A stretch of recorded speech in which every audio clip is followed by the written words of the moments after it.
very much for making My pleasure. a great evening. Dr. Rich has also graciously offered to answer questions that we might have from the audience this evening. And so, is there anyone who would like to start us off? We'll probably, we won't grill you for too long. All right, that's all right. Maybe That'll be fine. just a little bit. We appreciate you allowing us to do that. Is there anyone who'd like to start us off? I saw the first hand over there. I'll come back to you. On the pursuit of happiness point, a prominent person recently said publicly that there's probably a point in time when you've earned enough money. Do you think that John Hancock and some of the people there would have been astonished to hear that they could be fettered to earn a certain amount of money in real estate speculation, shipping, or whatever it was, if that was enough? See, I just can't conceive of ever having earned that much money, so I don't think I can answer. But no, I mean, that's just utterly wrong. The founders believed that it was not only your right to earn as much as you could, but to keep as much as you could. And you see, that was at the very core of their dispute with the King of Britain. He wanted to take from them, through taxes, the sweat of their brow. Abraham Lincoln insisted that it was the very bedrock of democracy to earn what you, to keep what you earned. That's why the founders knew all about income taxes, and they were opposed to the idea of an income tax.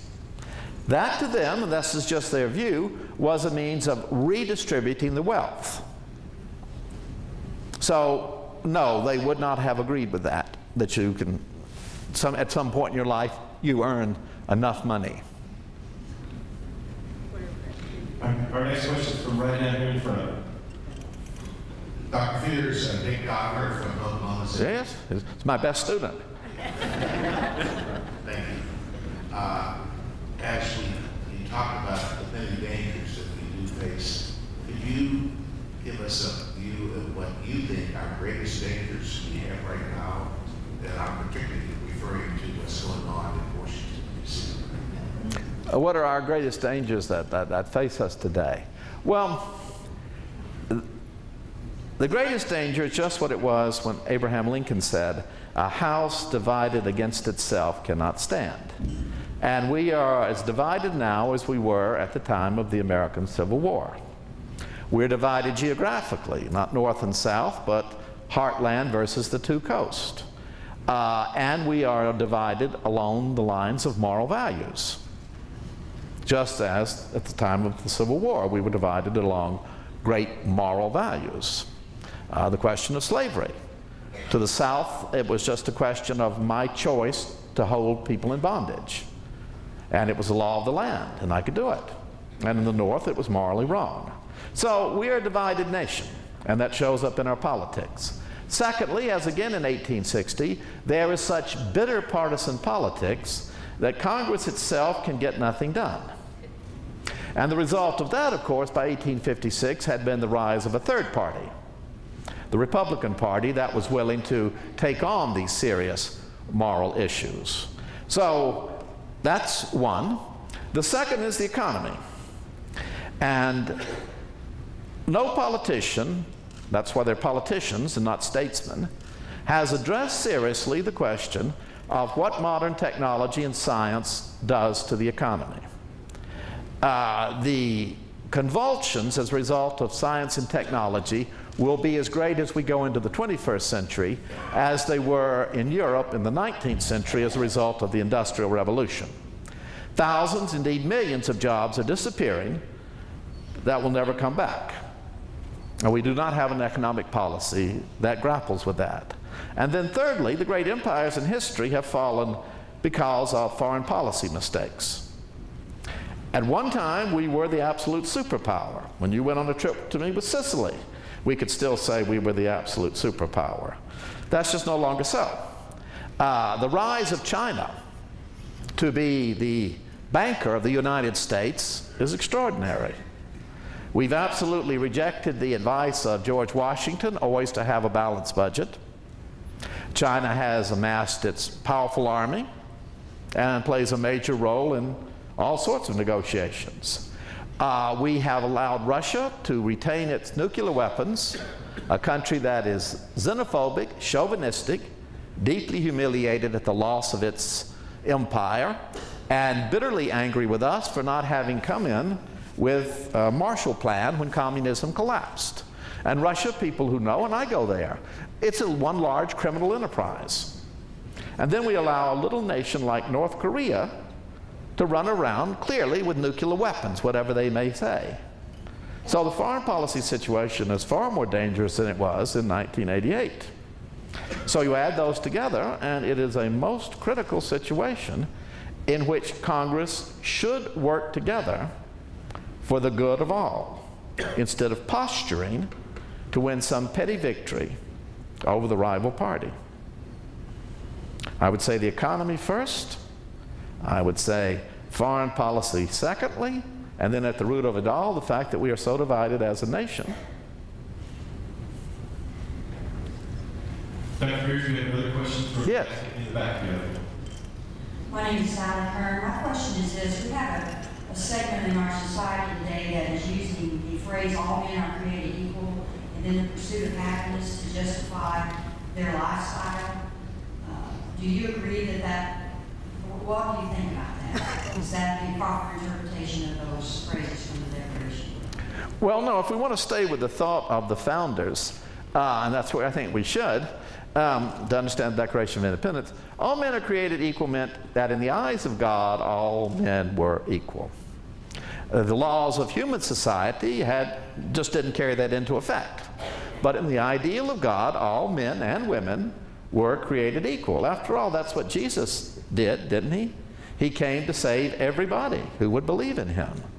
So that's what they meant by all men are created equal. And the pursuit of happiness is very clear. It means that you should live your life in such a way that you leave the world a better place. And the pursuit of happiness means that nobody can force you to do something that in your own conscience you know to be wrong. That's why they were such strong defenders of the right of conscience. No one could force you to go to any church. But when the First Amendment, and it's part of our founders, and we will talk about it, it meant that Congress shall make no law regarding the establishment of a religion. The meaning of that, we know quite directly from the founders, was that Congress could not declare, let's say, the Episcopal Church, the National Church of America, and pay for it out of tax money. They would say that your freedom to worship was infringed when you were not allowed as a community to say the Lord's Prayer in school. So we have completely negated what they believed about the importance of religion. And lest you think I don't know what I'm talking about, Abraham Lincoln tried to make this point to an audience. And he said, who are the founders? They're the people who signed the Constitution, correct? Do you agree? Yes. And a large number of them were members of the First Congress. And the First Congress signed the Northwest Ordinance. And the Northwest Ordinance said that religion, morality, and knowledge being necessary to self-government, education and schools shall be forever encouraged. So right there they endorse the idea that morality, religion, and education go hand in hand in creating citizens able to bear the awesome responsibility of self-government. Get from the back. Thank you, Doctor. I just had a quick question. I've heard progressives argue for it. I want to make a point on everybody's side here, but progressives have argued that God is mentioned in the Declaration of Independence, but not the Constitution. And I would just like to know your take on that. That's true. And Abraham Lincoln also had a take on that. And he thought that as much as he admired those who created our Constitution, that they had got it wrong on two important parts. One, they had written slavery into the Constitution, and they had left God out. And he believed and said in his second inaugural that the Civil War was the ultimate punishment for that. So, no, that's quite true. And it's not even there in the presidential oath. So help me God. We have one more question here from the back, and then we've got time for just 2 more after that. I'm Larry from Oklahoma City. My cursory head count in here, we have about 4 or 5 groups of 100 that can pick up their muskets.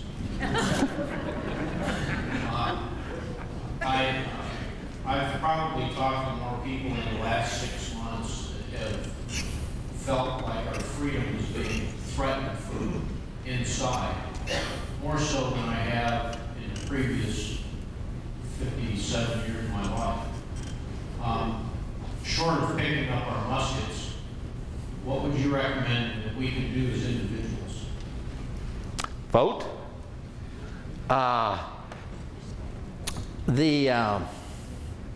Abraham Lincoln again said that all the armies of Europe, Africa, and Asia combined, with all their treasure, with Napoleon Bonaparte as their general, could land on the Atlantic and not take a drink from the Ohio River or leave a trace on the Blue Ridge. We will only destroy ourselves from within. And you have a chance in the fall. We don't need term limits. You are the term limit. And you vote a Congress in that represents and is held accountable for carrying out your wishes. Congress frequently doesn't even think of its constituents. That you put into Congress from every district around this country people who represent your wishes. That is the best thing that you can do. And your vote is the equivalent of a musket. That's why the founders gave you a constitution, so that you can vote people out without having to physically eject them. Now the second thing, and it's a very real issue that is different from the time of our founders, is the overwhelming power of the press.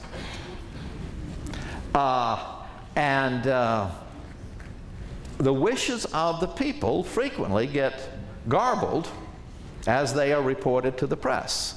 And many congressmen and senators are more worried about what the press thinks of them than what you think about them. That again is in your power to change. You're the ones who set the ratings. But what you need to do is to vote, and that is why this election of 2010 is so crucial, and why I feel a mission to help people understand what the founders would have done in this place. We're here in the middle, Dr. Peters. Professor, I'm William Nash. I'm currently president of the Oklahoma City chapter of the Sons of the American Revolution. I have been attempting to get a hold of you and issue you an invitation to come speak to our organization. I am serious about that because you are a difficult man to catch in your busy schedule. You are doing what our organization is also attempting to do in this city and in this nation. And that is to take us back to what our patriots paid, the sacrifices, and that they endured. Now, I have a question that is said in Thomas Jefferson's presidential time, that he foresaw and said that it is inevitable that a young nation would occupy this continent. They would cross the mountains and eventually the great Mississippi. England couldn't do it, France couldn't do it, Spain couldn't do it. He said inevitably it would be this young nation to occupy this country. You mentioned a while ago that we're having a problem with immigration. My question, is it inevitable that they will come to this country, call out the militia, build a wall? Is it inevitable that they will continue to come legally or illegally? Well, Jefferson was certainly right, and we need to ponder why Americans did it and the British and the French didn't. And of course, it's because of free enterprise. France was so highly regulated as an economy, it was essentially a government-controlled economy, that there was no impetus. We had a free economy, we had this land, and we developed in generation after generation of Americans a sense that the whole world lies before you and there's nothing we can't do. So they came out to the prairies and out to the Pacific coast. So that's why we did it, free enterprise. I just will say this about immigration. I think a country has to enforce its laws.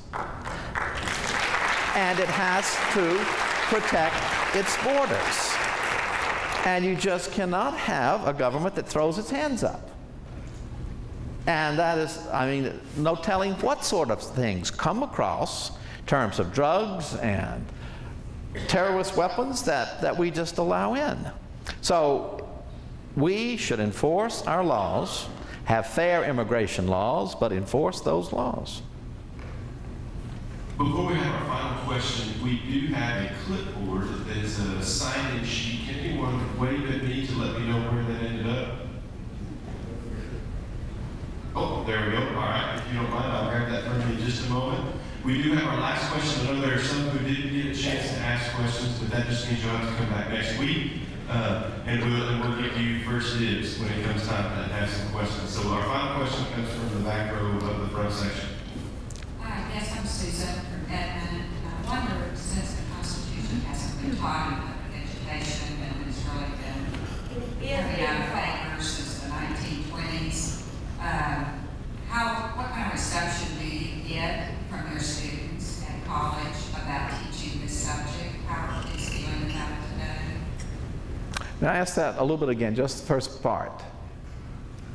Well, I know that they aren't really teaching the Constitution in public education these days. So that's my basic question. What kind of reception? Well, I've won 25 teaching awards for teaching this and have 310 students every semester in the class in which I talk about these things. So they respond wonderfully. My concern about schools, both public as well as private, is that we teach such a negative view of our country's history, that somehow our country is always in the wrong. And it's been shifting that way really since the time of the Vietnam War. And most of the professors teach it that way, and then the school teachers learn it. And I don't know of a country in the world that teaches such a negative view of its own history. And it's particularly wrong in my consideration because our history is such a noble story. More people live in the world in freedom.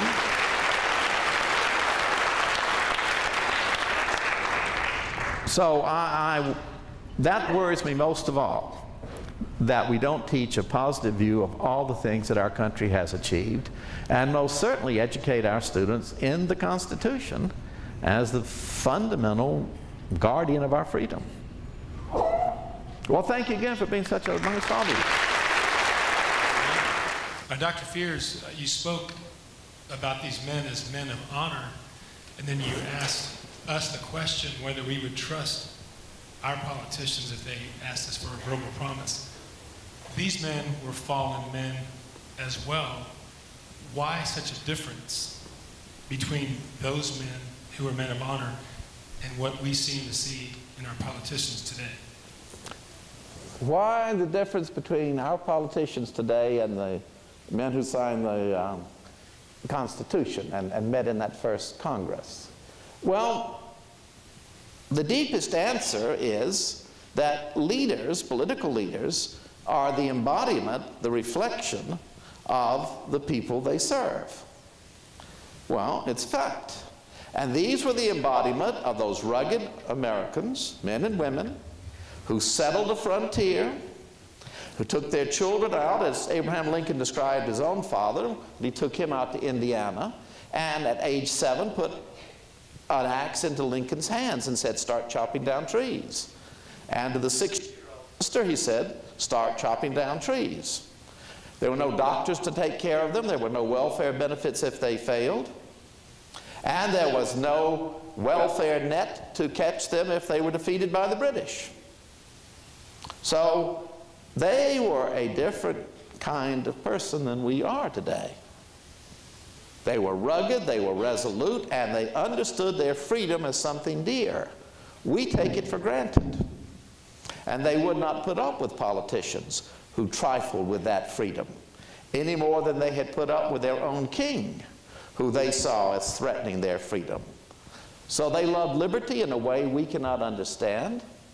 And they did have a sense of honor. That is to say, if you gave your word, you kept it. It was a society that still had the duel, because there were affronts to your honor that could only be wiped away by blood. After all, how did Alexander Hamilton, the greatest and most brilliant Secretary of Treasury we have ever had, how did he die? In a duel with Aaron Burr. So they had a sense of honor, and they loved their freedom, and they embodied what made the American people special. So when we become again that kind of people, then we will have leaders of that caliber.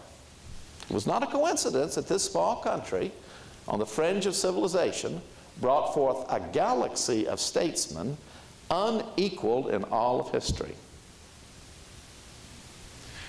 Dr. Fears, here in the middle. I have read that John Adams was actually sworn in as the first vice president 9 days before Washington was sworn in as the first president. Is this true, and why? It was simply a matter of convenience, and you know, you need to, it's a good question you asked, because it also brings us back to how the president was conceived.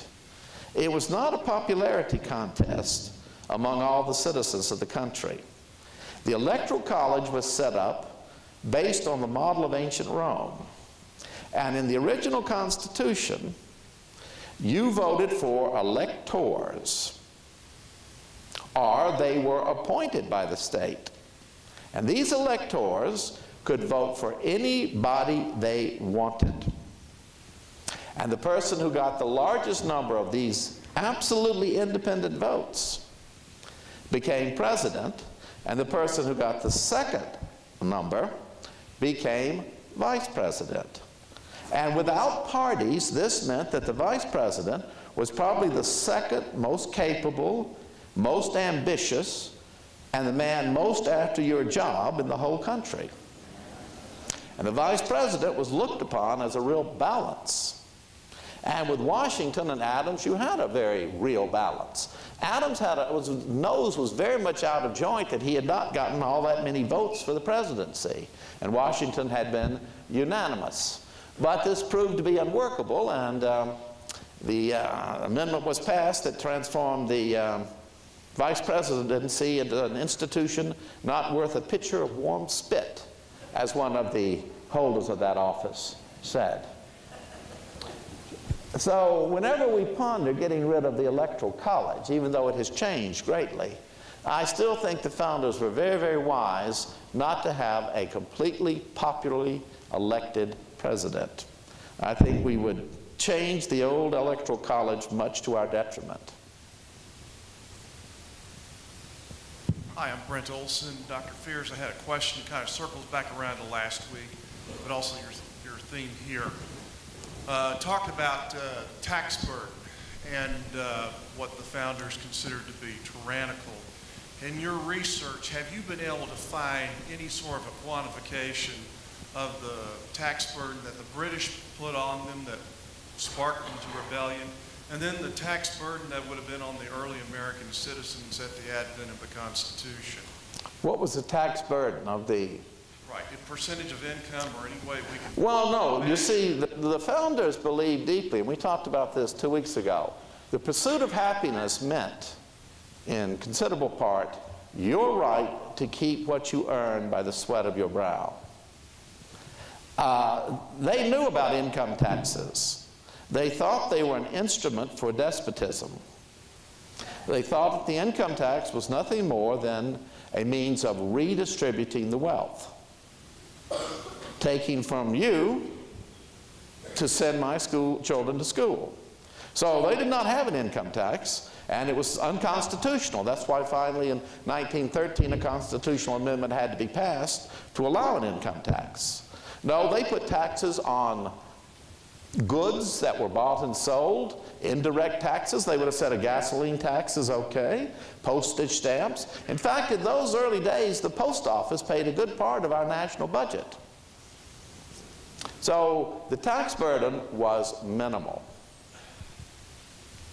And the idea that you would work until well into April to pay off your tax burden, and that also you would have your income taken from you before you ever possessed it, that the founders would not have approved of. They would have pointed to Russia, where the Tsar took his 20% of your wheat before you got it. And that way, if it was a bad harvest, you starved, but the Tsar got his money. So the tax burden was kept very minimal and was largely a result of your own purchases. Dr. Fierce here on this side. David Crines, I have a quick question for you. Article 1 and Article 2 specifically declare minimum age requirements, residencies, and citizenship requirements for the presidency and members of Congress, but Article 3 strangely says nothing about members of the Supreme Court. My students always ask why that is. Do you have an answer for that? Well, I have never even pondered it, as a matter of fact. But, you know, the Supreme Court was not, in the minds of the founders, going to be nearly as powerful as it is today. Article 1 is the legislature. And if you read that carefully, the powers of the legislature are enormous. The founders understood that there needed to be a balance of power, but there had to be one supreme power. And for the founders in the Constitution, that supreme power is Congress. Congress can impeach the president and remove him from office, the Senate. The president cannot impeach a congressman. The president can veto a bill passed by Congress, but Congress can override that veto, correct? Yes or no? Yes. The president is commander-in-chief, but in those long ago days, the Congress declared war. The Congress was responsible for training the militia. So Congress was responsible for all the finances. Still today, whatever we talk about the president and the budget, the president cannot spend a penny of money unless Congress gives him approval according to the Constitution. So the Congress was all powerful, then comes the president, then is the Supreme Court.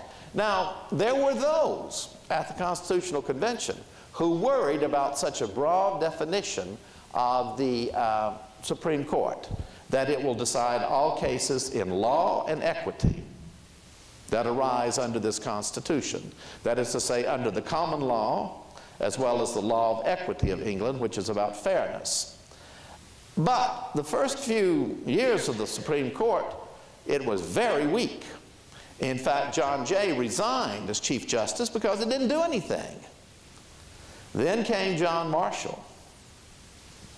"The happiest appointment I ever made," said John Adams. And during his 30 years as Chief Justice, he transformed the Supreme Court. He ranks as the founder of our country.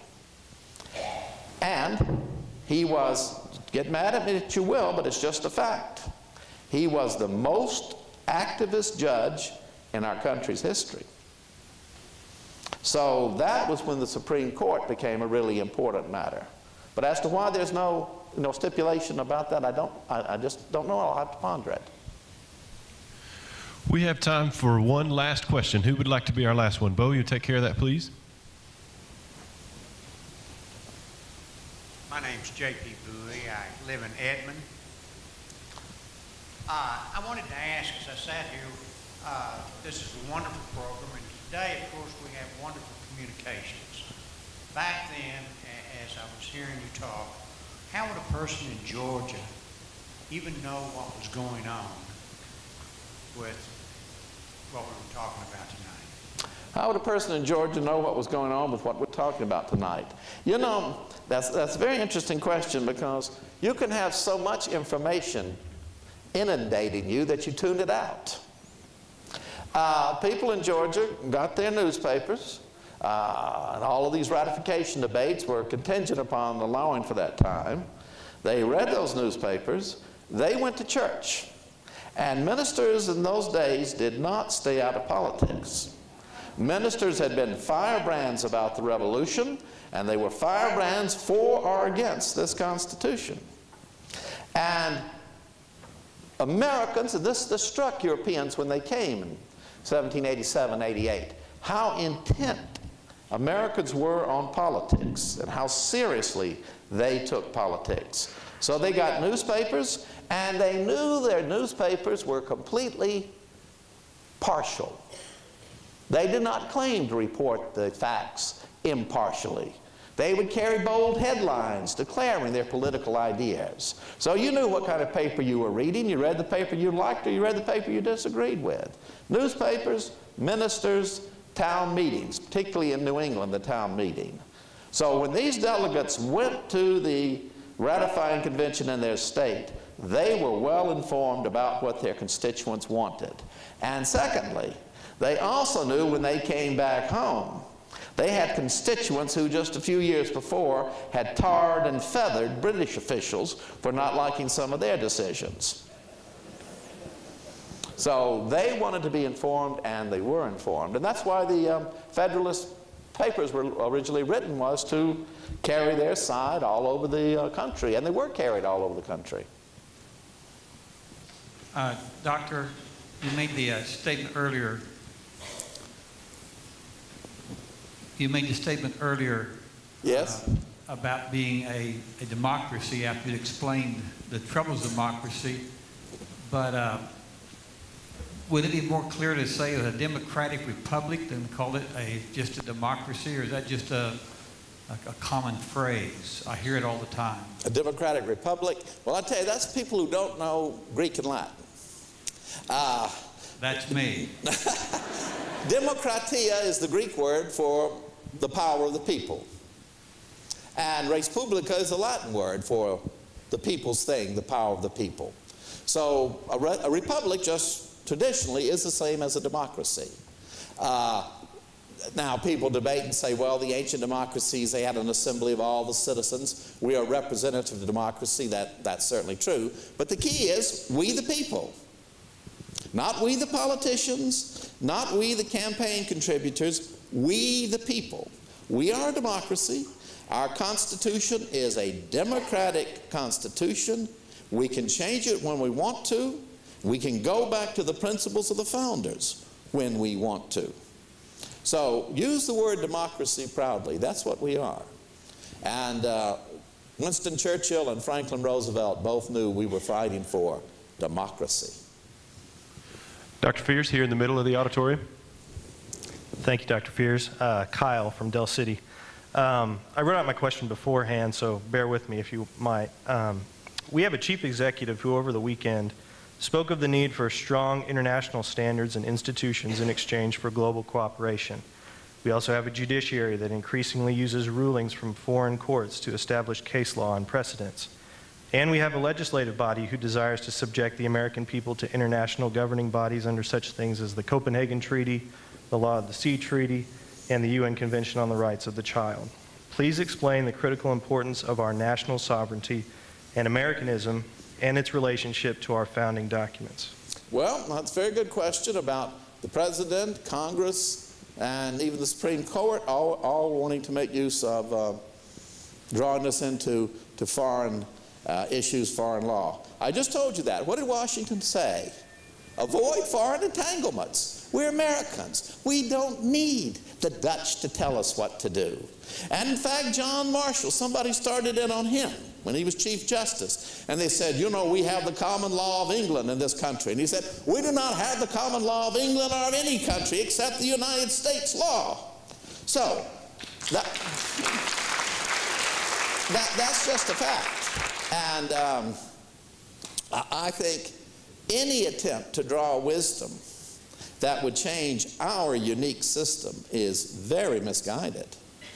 This was an American Constitution set up for Americans. And I'll tell you who really would not have liked that, I wish we could bring him back sometime, is Teddy Roosevelt. In his day, there was a great deal of talk about the international law and all of this. He said, we are Americans. We have our own law. We have our own constitution. We have our own customs. And the thing that made him most mad is if somebody said, well, I'm an Italian American or I'm a German American. He said, no, we're all Americans, period. So that's what.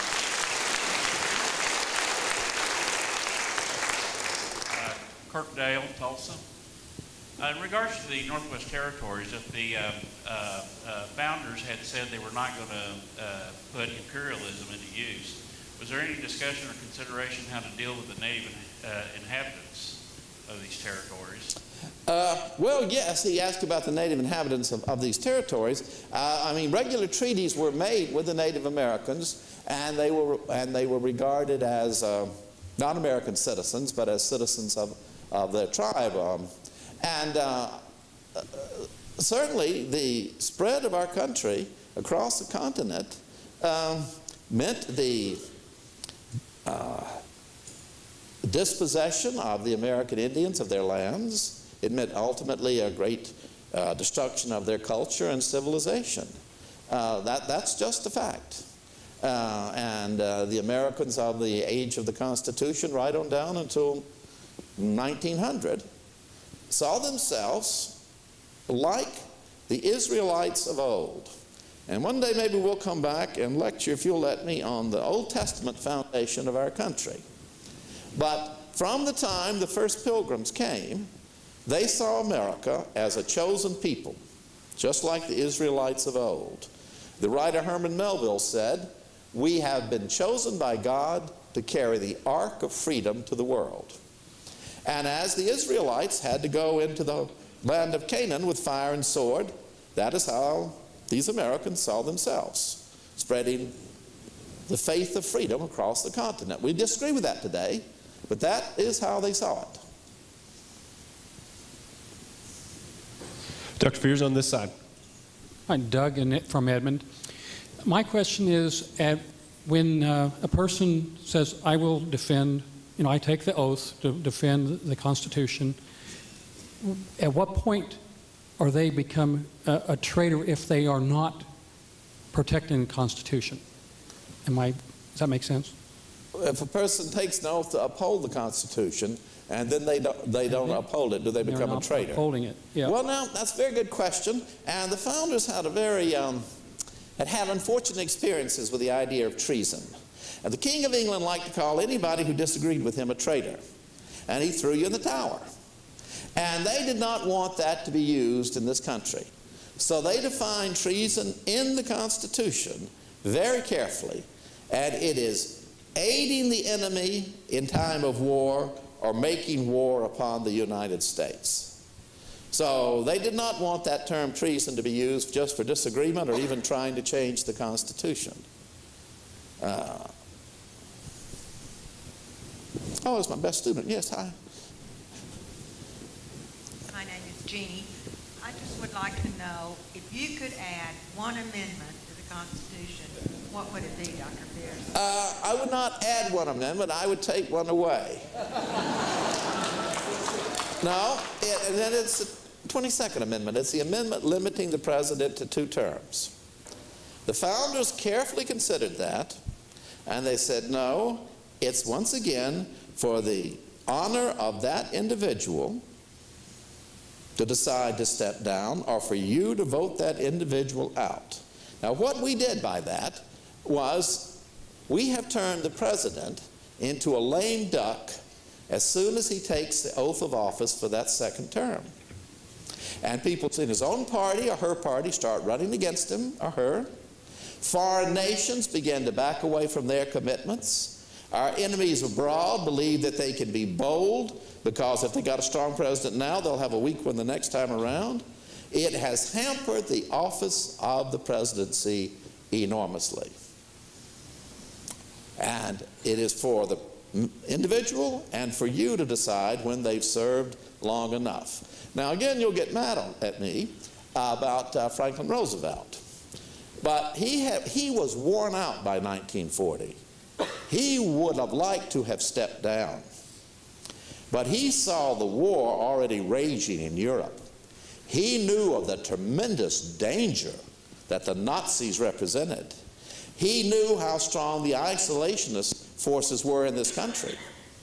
And he had this remarkable working relationship with Winston Churchill.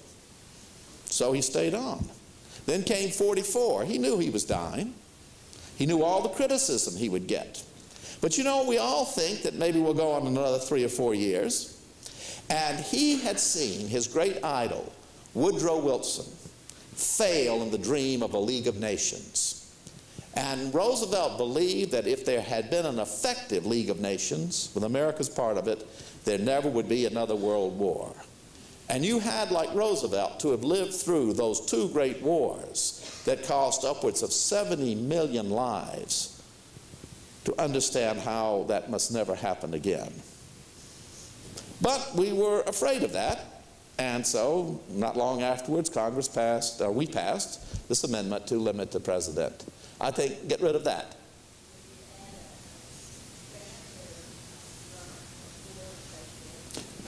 No, I wouldn't. I think 4 years is plenty of time, and a lot of presidents would have been better off just stepping down after 1 term.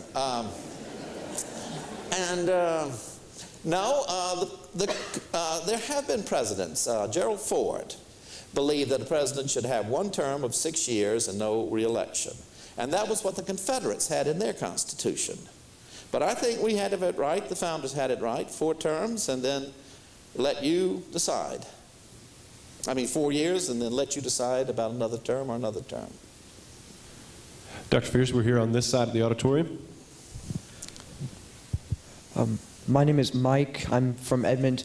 You mentioned that the American dollar was based on the Spanish silver dollar, right?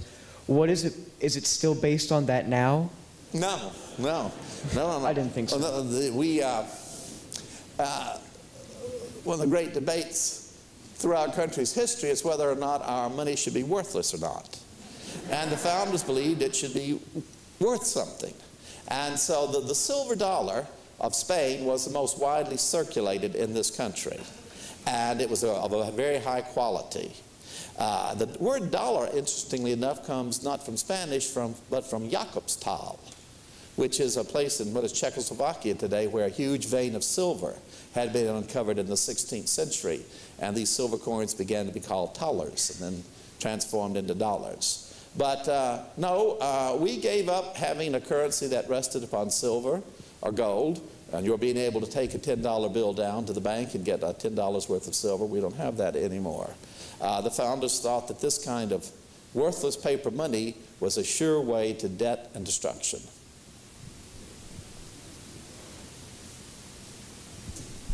Bo, do you have one more on your side? No one else? Oh, I see one in the back. If you'll grab that question right there. I've got one more right here, and then we'll be done with our questions for the evening. Dr. Pierce, I'm Judy from Oklahoma City, and I'm wondering about, it seems like we're fast approaching a tipping point in our country where the majority of people receive public assistance and pay no taxes.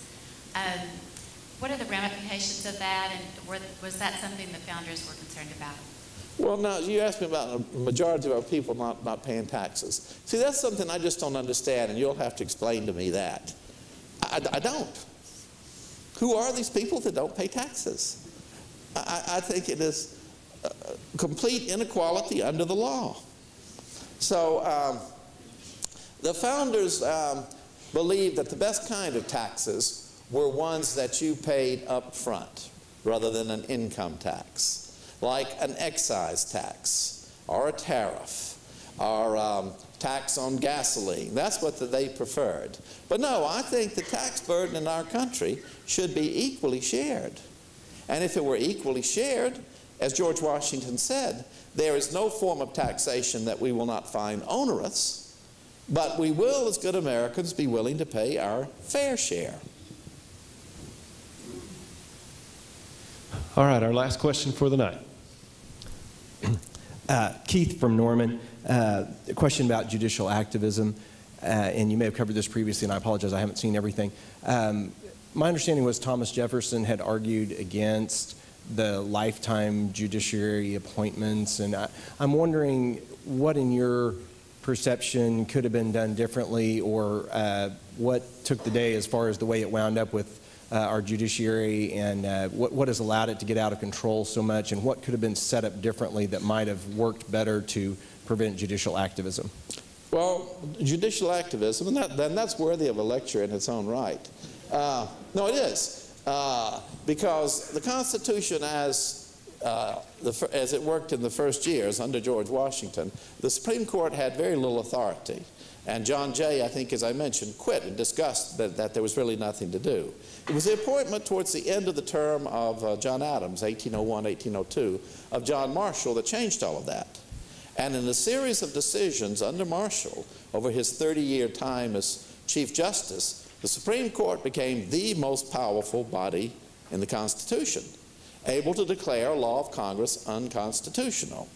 Now, Thomas Jefferson and many of the men who signed the Constitution did not believe a Supreme Court had that power. In fact, for Johnson, only the people could declare a law unconstitutional. But John Marshall worked as Chief Justice. Jefferson was president under him, Madison, the father of the Constitution, James Monroe, and they all allowed this very powerful Supreme Court to grow up, which now means by a vote of 5-4, a law passed unanimously by the Senate and the House of Representatives, signed by the President, can be overturned by a 5-4 vote, which makes our Constitution very aristocratic.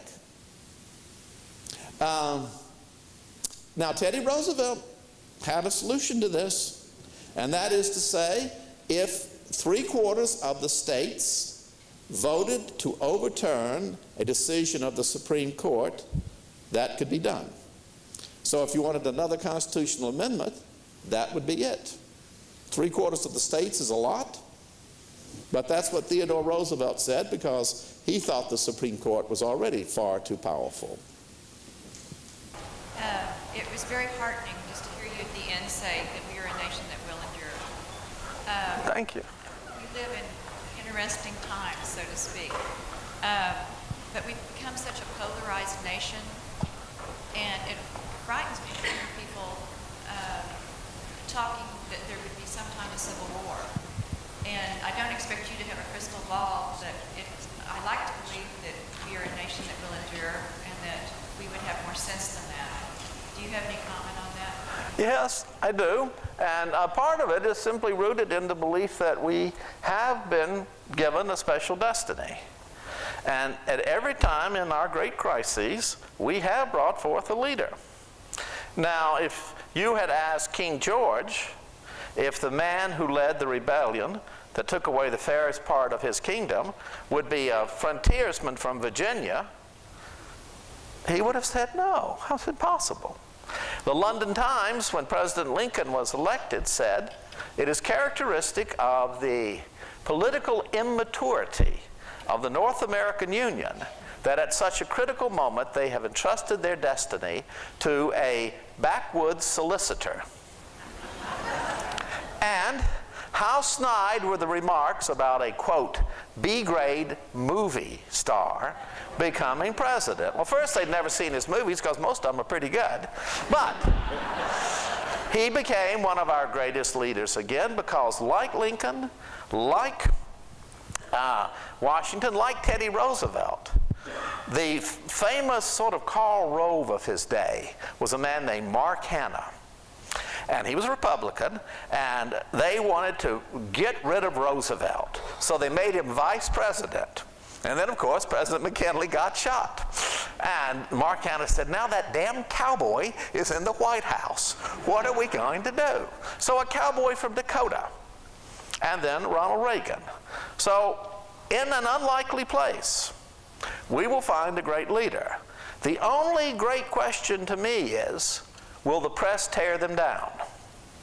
And the hope is Reagan, because they never liked him, but he outlasted them. He brought down the Soviet Union. He brought us back to prosperity. And despite all their efforts, the press could not overcome his ability to communicate directly to the American people. So yes, I think we will. Dr. Fierce here in the middle of the auditorium. I'm Sodi from Nichols Hills, and Deanne and I are thinking along the same lines. I worry that the YouTube sound bites and things like that inhibit some of the statesmen from coming forward now. I wonder if you would consider running and when. No.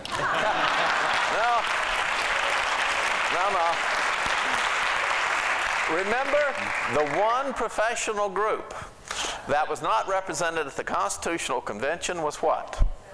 Professors. So no, they should stay out of politics. And the only real professor we've ever had that was President Woodrow Wilson.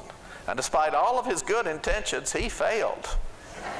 So, but this is a very important question you ask, because I'm frequently told that with the internet, that is a great means of increasing freedom. Well, it can be. But it is essentially the freedom of gossip in a marketplace. Anything can be put up there. Anything is believed. So I do not think that the YouTube and all of that is going to lead us out of these political troubles. A responsible, well-educated press could. They could educate the public about the economy. They could educate the public about what a free market economy is. They could educate the public about the Constitution. They don't.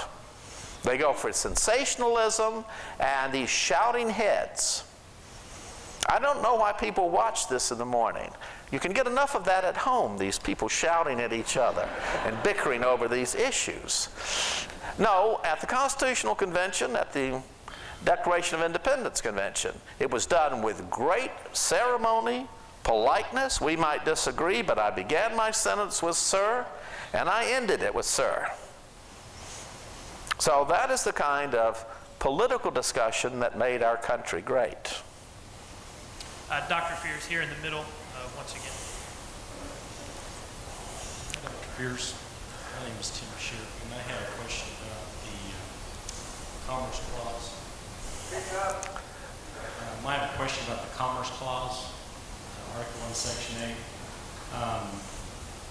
My understanding is that from a broad interpretation from the Supreme Court back during the FDR days, that it broadened the role of the federal government in terms of like Social Security and so on and so forth. The same thing was used, the same clause was used in terms of health care. And I just wondered, I've heard some constitutional scholars speak and say that there's really nothing that can be done to overturn that. For instance, the health care bill, if you did want to overturn it, which it is, I believe the majority of people don't want it. Is that the case? Do we really not have a voice in terms of getting that overturned? Well, that's a very good question. And one, the Constitution, remember, what is dealt with in the first article? Congress.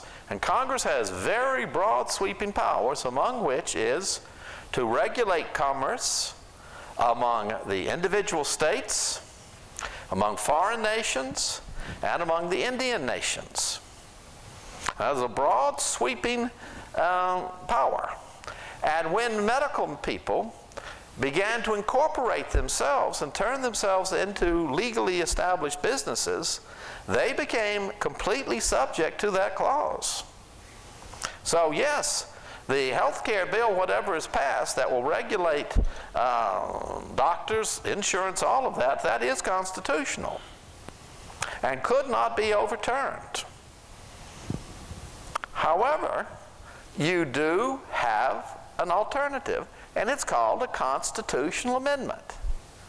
And nothing, it would just be very simple, like nothing in that Commerce Clause shall be interpreted as giving Congress or any other federal body the right to regulate the practice of medicine. Just that simple. Then each state could decide on its own, which is what the founders would have told you in the beginning. Remember, you've forgotten this. When they were talking about how far should government interfere with your private life, their reduction of this to an absurdity was to say, well, why don't we set up a board of surgeons to ensure that every American lives a healthy lifestyle? That was utter absurdity. That was, if anybody was going to regulate medicine, it would be for the states. So, yes, that Congress law as it stands gives Congress that power. You have the power to amend it so you don't have government-controlled health care. Towards the back of the auditorium. Do you agree, though, that we the people have the right to violently overthrow our government if it becomes usurpacious? Do we have the right violently to overthrow our government? Well, the Declaration of Independence says that when a government becomes destructive of those ends, securing your life, liberty, and the pursuit of happiness, it is not only your right, it is your duty to overthrow it. That is what the Confederates believed. They lost. And I think most Americans would agree that 1865 pretty much settled that that's not going to happen. That ballots are what you use. And you overturn a government by voting. And there's no reason you can't come together very vociferously, but peacefully, that you cannot work hand in hand, but very vigorously, to elect the people who are going to carry out your will. It's a representative democracy. That means they are there to represent us. And when they begin to forget that we are their constituents, then it's time for new people to take their place. Dr. Fears, over here on this side of the room. Dr. Fears, on the, I believe it's the 14th Amendment, the interpretation commonly known as the Anchor-Baby Rule. Do you believe that's a proper interpretation of that amendment? Explain that a little bit more. The idea that babies born in the United States, regardless of whether... Yes, that's a very interesting question because it says, citizens and people subject to this jurisdiction of the United States have these, cannot have their life, liberty, and property lost. The general interpretation is that if you have a child in this country, even though you're not a citizen, that child becomes a citizen and is entitled to all the rights of that state. But now, no less a distinguished constitutional scholar, and he's one of the wisest men I know, Edward Meese, who was Attorney General, doubts that. And he thinks that somebody who is just in the country to have a baby is not entitled to these rights. But that is by far a minority opinion. But it is one that is defensible and has been defended in courts over the years. Our last question of the night comes from right here. Dr. Fears, thank you for taking my question. My question has to do with the gerrymander process and the democratic abusive process of gerrymandering in our country. Is there any suggestions you would have other than voting to mitigate this incumbency process that is facilitated through the gerrymander? Gerrymandering, that is a very, very good question you ask. Where does the term come from? Well, it comes from Elbridge Gerry, whom we met early on as a man who signed the Declaration of Independence, did not sign the Constitution, though he was at the convention, went on to serve as a vice president, and he was very adept at arranging the voting districts in his native Massachusetts to keep him and his friends in power. So it has been there from the beginning.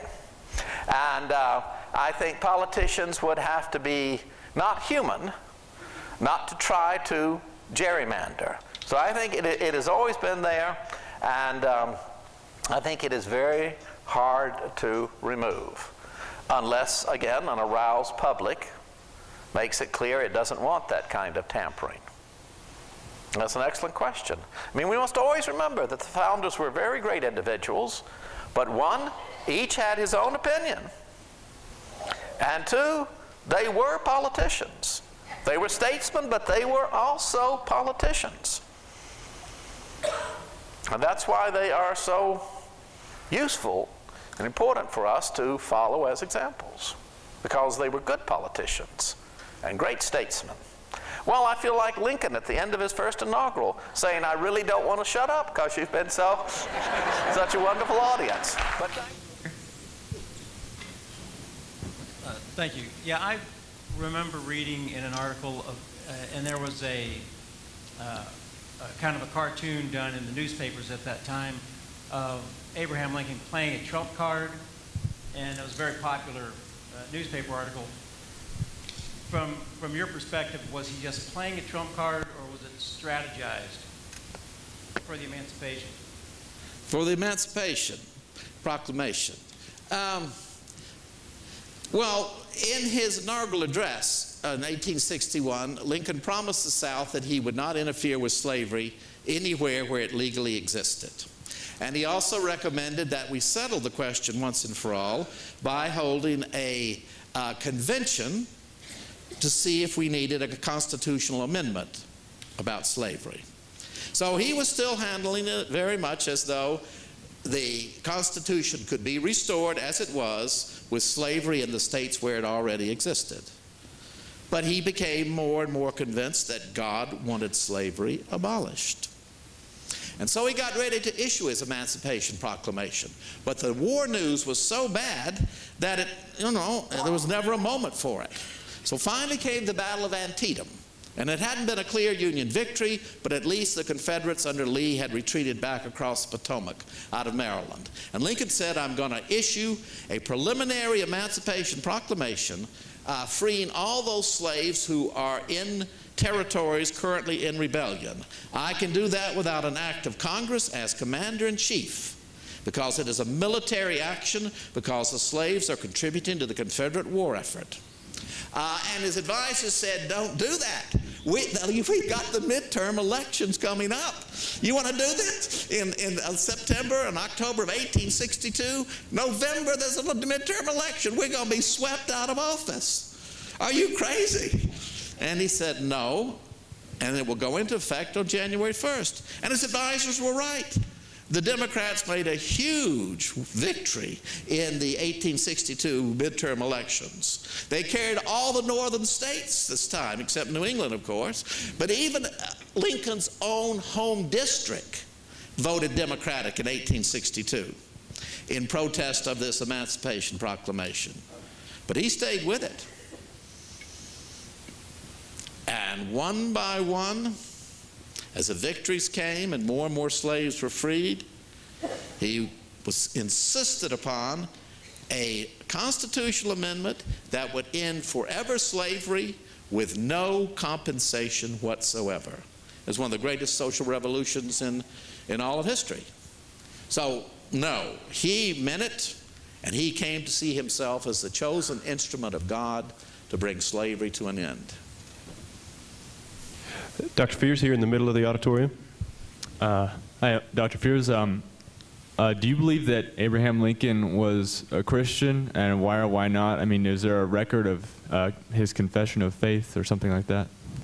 Oh, he was a very deeply believing Christian.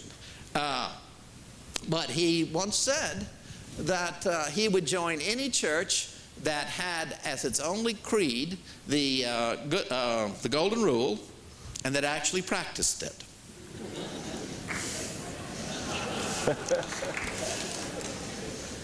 So yes, he was our most religious president, and he was very Christian.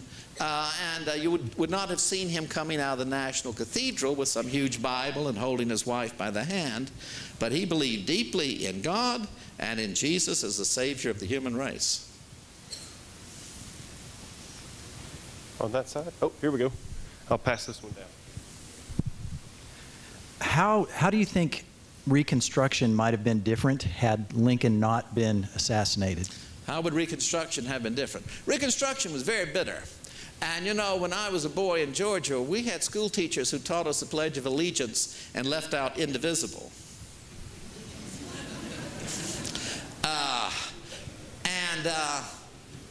Again, when I was a boy, the South did not celebrate the 30th of May as Memorial Day. In Georgia, it was April 26th. In some states, it was Jefferson Davis's birthday, June the 3rd. There was Confederate Memorial Day, and this was a Yankee holiday. The same way, there were a lot of Southerners in those days who did not celebrate Thanksgiving, because the first Thanksgiving was actually proclaimed by Lincoln to celebrate the victories at Gettysburg and at Vicksburg. And that was almost like saying God somehow wanted the Confederacy to lose. So those were two Yankee holidays. So Reconstruction was very bitter. And I think it is very difficult for Lincoln, would have been very difficult for him to made it much easier. The Republican Party was determined to not only free the slaves, but give them the vote, and to make the South pay for this war. After all, this has cost 623,026 lives, and a huge amount of money. Now, I think the amazing thing is not that Reconstruction was difficult, but there is no country in the world that would have fought such a savage civil war, and at the end of it said to the Confederates, give your word that you will not bear arms against the United States again, and go home. Or that had leaders like Robert E. Lee, who many people said, let's go into the hills, let's fight a guerrilla campaign. He said, go home. Be as true to that flag, the Stars and Stripes, as you were to the Confederate banner. We are all Americans again. So the amazing thing about this Reconstruction is that Americans came together without the bitterness that would have marked a civil war anywhere else. And the final sign of the reunion was when General Fitzhugh Lee was made a general during the Spanish-American War. And he was the overall commander of the Rough Rider unit.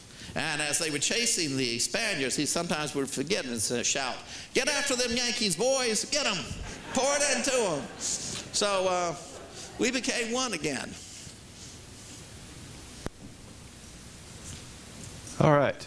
I believe that's the last of the questions for this week. Dr. Pierce, I want to thank you again for a wonderful lecture and for your answers to the questions tonight. Thank you.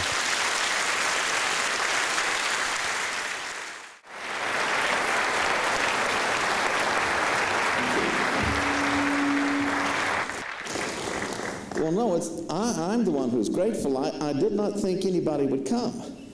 No, I honestly didn't. And so I am very grateful that you have come and made this a very special Memorial Day for me. And I think we should actually talk about Memorial Day and what it really means. Because for so many Americans, essentially Memorial Day is a bookend. It's the beginning of summer, and then there's Labor Day at the end.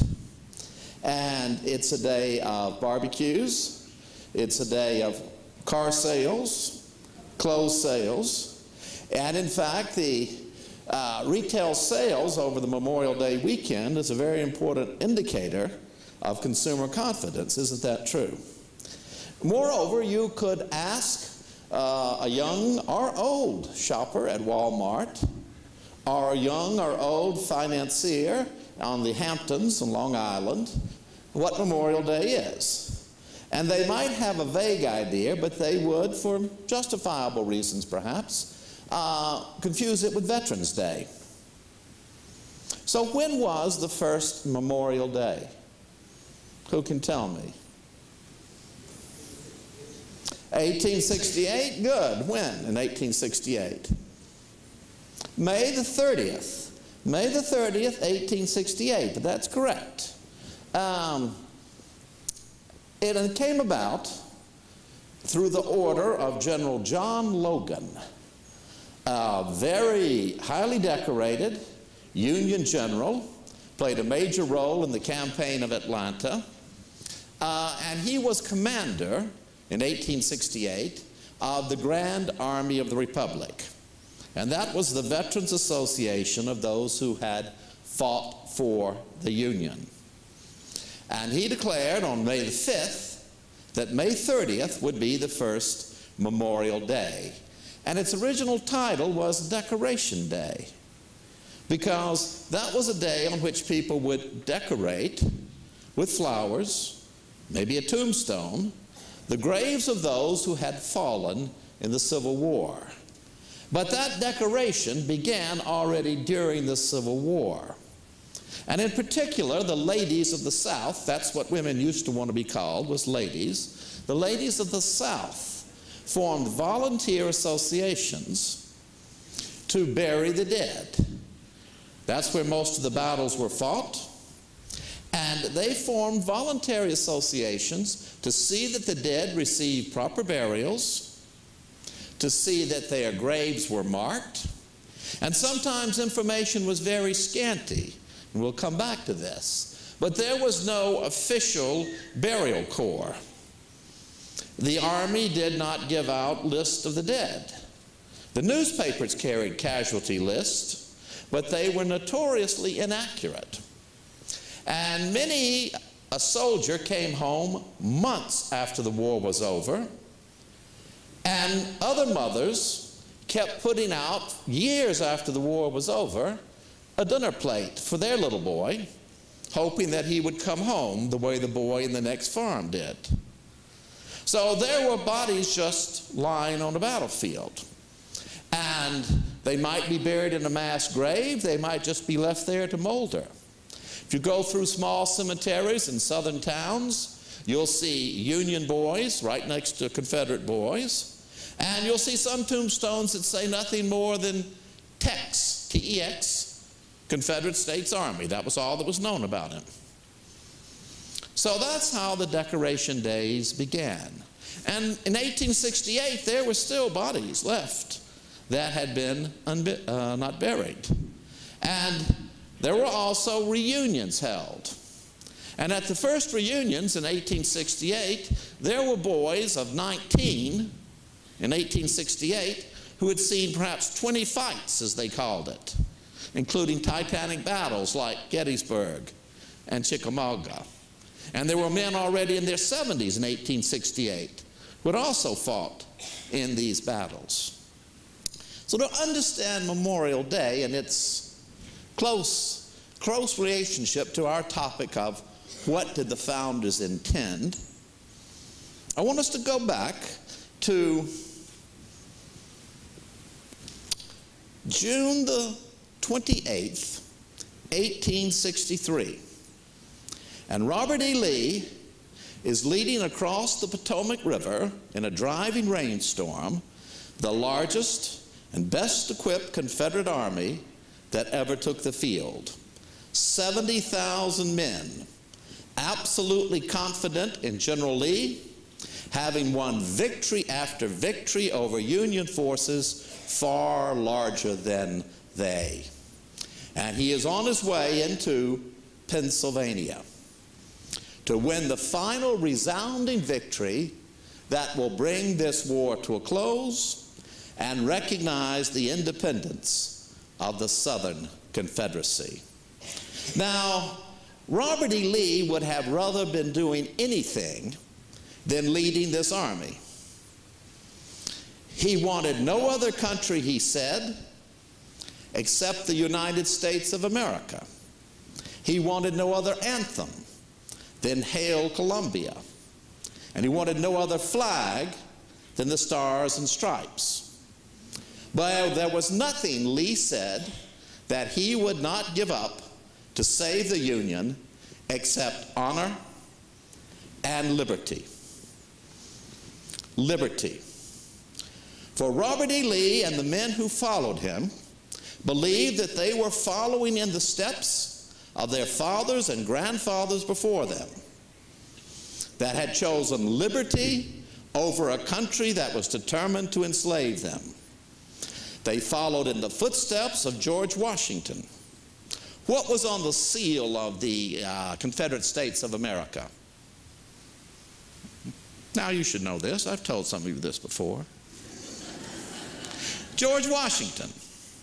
And under it the legend, Deo Vindice, God will vindicate us. Now this was even closer to Robert E. Lee.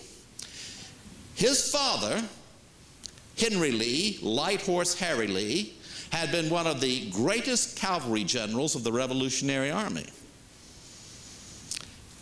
Light Horse Harry Lee had been the close friend of George Washington. Light Horse Harry Lee, Robert E. Lee's father, had been the one to give the eulogy in which Washington was said to be first in war, first in peace, first in the hearts of his countrymen. Robert E. Lee was married to the granddaughter of George Washington. And he carried in his vest pocket, when he rode across the Potomac, the very watch that George Washington had carried at Yorktown. And the spyglass with which Robert E. Lee looked out for Union troops was the very spyglass that had been used by George Washington. So what had brought him there? The Constitution. The boys who marched behind him, like the boys they would find at Gettysburg, both believed that they were preserving and protecting and defending the Constitution of the United States. How did they come to that pass? How could there be that ambiguity? Well, the Founding Fathers, as we have seen, in all their wisdom, nonetheless had to make compromises. And there were two fundamental compromises. One was about slavery. Didn't we see that? And the other was, are you first a citizen of the United States of America and then a citizen of Wisconsin? Are you first a citizen of Wisconsin and then after that a citizen of the United States? And those were never clearly settled. But in the Constitution, as we have seen, the federal government agreed to enforce slavery. If an African American fled from Georgia into Massachusetts, Massachusetts was required under federal law to return him to the South, to Georgia. And secondly, the 10th Amendment in our Bill of Rights spells out that any powers not specifically delegated to the United States by this Constitution are prohibited to the states by it are reserved to the states respectively or to the people. And what did I tell you? People means throughout the Constitution and the Bill of Rights. It means the individual. And nowhere in the Constitution is it said that a state is prohibited from seceding from the Union. And so the natural reading was that you could secede from the Union. So this was the Army of Secession that was marching northward. As he crossed the Potomac, Robert E. Lee had also a letter from Jefferson Davis, the President of the Confederacy, to be laid upon the desk of Abraham Lincoln once the city of Washington had been captured, dictating terms for recognizing the independence of the South. As his army marched forward, northward, the cabinets in both Paris and London were keenly anxious. Both Napoleon III, the Emperor of the French, and Lord Palmerston, the Prime Minister of Great Britain, had given secret assurances to Confederate agents that if the Confederate Army could win one more great victory, this time on Union soil, they would recognize the Confederacy. Now again, as a close student of the Revolutionary War, Robert E. Lee, like Jefferson Davis, whose own father was a Revolutionary War veteran, both knew what was the only way by which we won the Revolutionary War. We received recognition from France and money from France, yes or no? So that recognition would be the key to winning this war. And Robert E. Lee's plan was a bold one. Someone once said, you know, he looks like such a gentleman, and he is, but he has the nerves of a riverboat gambler. And he had led the Confederacy to victories that would resound throughout military history. Victories like Chancellorsville, Fredericksburg, battles like the Second Battle of Bull Run or Manassas. And he had a bold plan to march northward into Pennsylvania, capture the city of Harrisburg. What is Harrisburg? It's the capital of Pennsylvania. Knowing full well that the Union could not allow a northern capital to be in Confederate hands, he was going to entrench himself on the high grounds just the way that he had done at Fredericksburg, force the Union Army of the Potomac to come against him, and there defeat them, and then sweep down upon Washington. There is nothing these men cannot do, Lee said, if they were properly led. The men he led were almost as remarkable as General Lee himself, this Confederate Army of Northern Virginia. They came from all 11 of the states that had seceded, as well as from Missouri and Kentucky. They were an army of cavaliers and crackers. They were men who were the descendants of the finest families of Virginia, and men who grew up on hard-scrabble farms in backwoods like Alabama and Georgia. No, they were described by a lady as she watched them march through Maryland on their way to Pennsylvania. You could literally smell the rebels coming, she said, before we saw them. They were a most lean and hungry pack of wolves. Their uniforms were in tatters, and no two of them had a uniform alike. But somehow they carried their selves with a panache that was lacking in our far better clad and equipped and fed Union soldiers. Their cavalry were like bareback riders in a circus. The only thing clean about them were their teeth from their constant diet of corn on the cob and apples, and their guns. Many of them came from the deep South and spoke a dialect we could barely understand, and they were profane beyond all belief. And so they marched into Pennsylvania.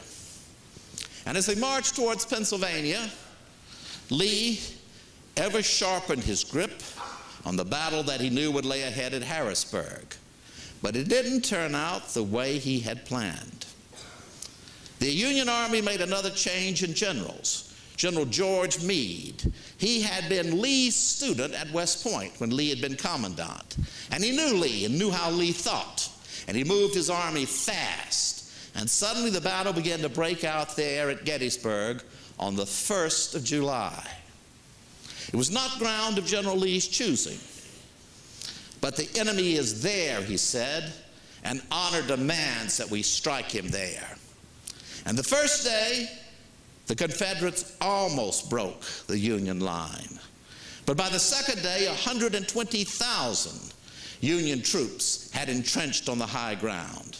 And all that day long, Lee's men tried to break through. Failed. But the Union line had almost cracked. And so on the third day, July the 3rd, Lee made his great decision with absolute confidence in his men. He would send 17,000 of his best soldiers direct into the Union lines across 3/4 of a mile of open field. We could still walk it. Some of us here in the audience walked it together towards where the Union Army was entrenched on the high ground. Now, what he did was not a reckless gamble. It rested upon the best military science of the day. What had been the last big battle that had been fought in Europe, where the full ability of modern artillery and rapid-firing rifles had been shown? Not Waterloo. Battle of Solferino. You never even thought of that, did you? It was fought in Italy in 1860, and had been won by a combined French and Italian army against the Austrians. And just like the Union, the Austrians were positioned on the high ground, but a heavy artillery barrage, followed by a direct assault by the French and Italian troops, cracked the Austrian line, rolled it up, and the victory was won, and Italy would be united. And so at 1:06 exactly, marked by a professor there at Gettysburg College, the greatest cannonade that had ever been seen on the North American continent roared out.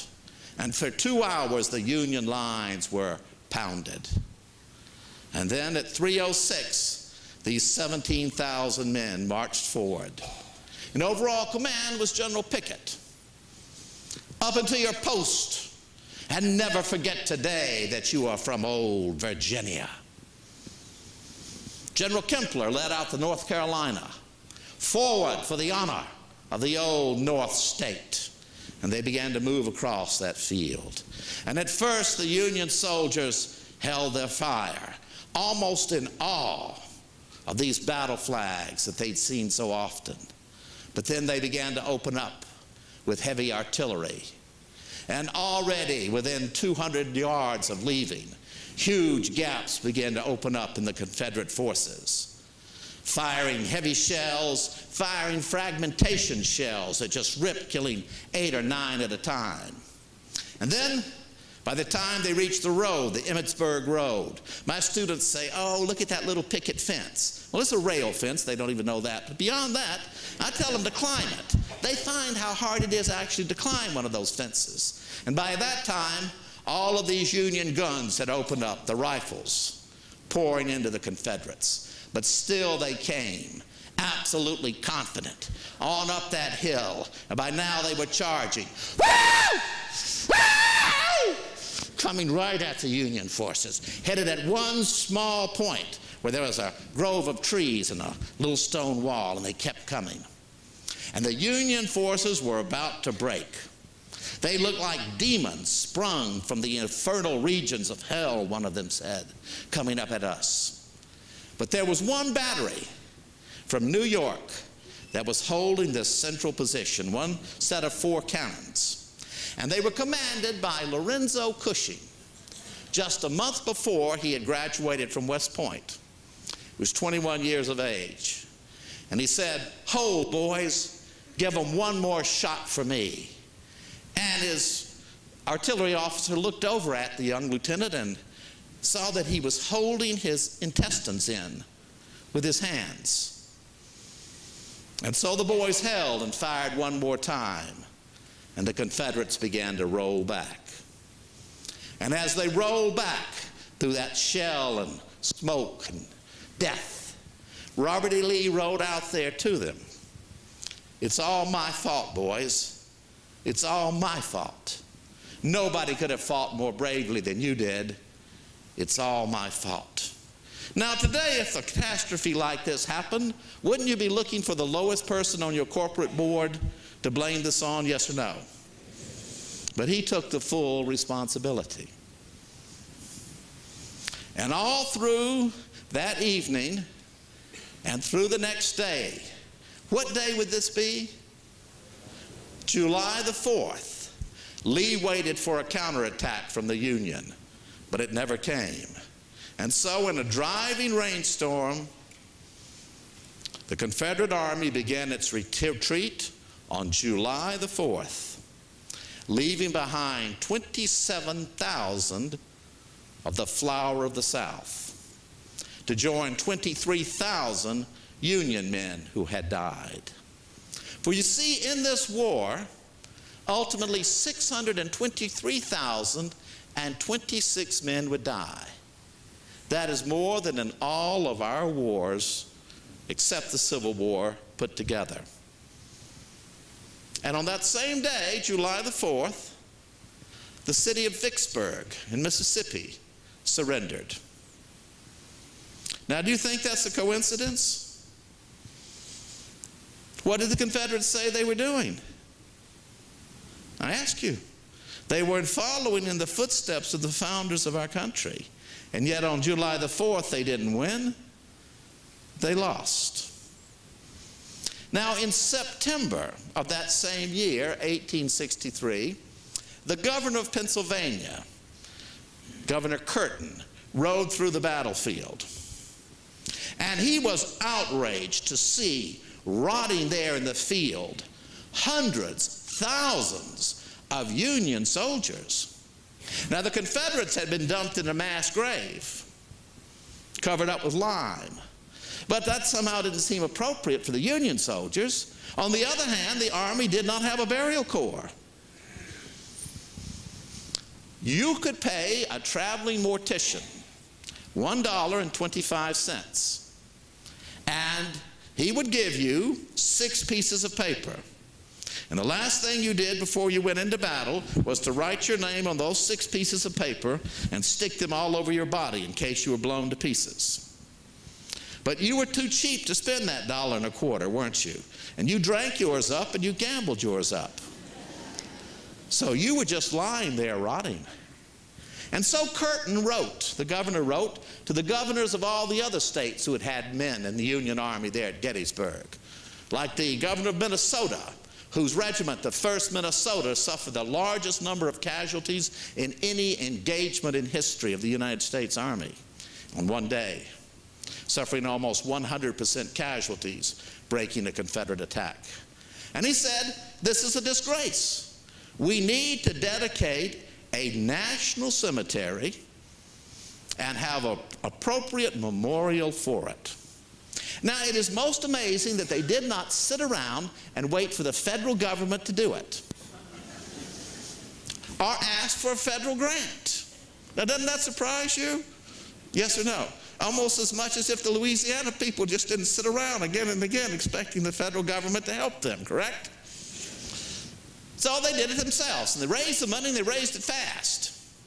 And they were ready to have their celebration on November the 19th, 1863. That's our first real Memorial Day. To dedicate a cemetery to those men who had died there, fighting for freedom, fighting over this same Constitution. For both the Confederates and the Union were fighting for freedom.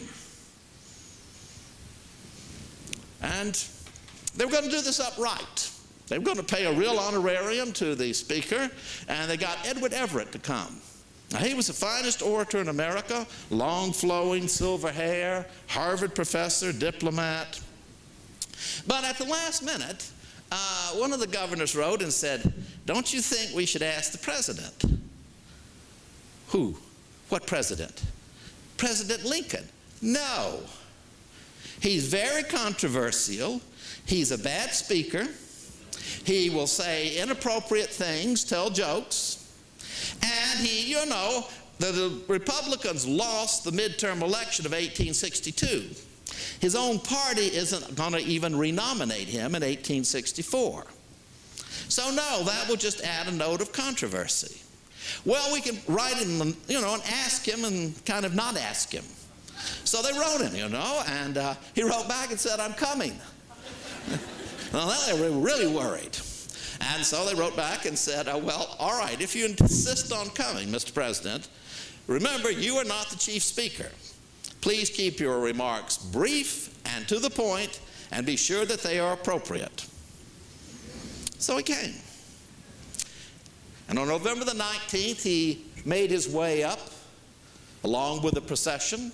How many of you have been to Gettysburg? Well, it's still very much preserved. It was that day, isn't it? You can see the house where Lincoln stayed, the hotel where many of the other guests stayed. And as the procession made its way up towards the cemetery, Lincoln looked particularly out of place. You know, he'd never get elected today. He was not very photogenic.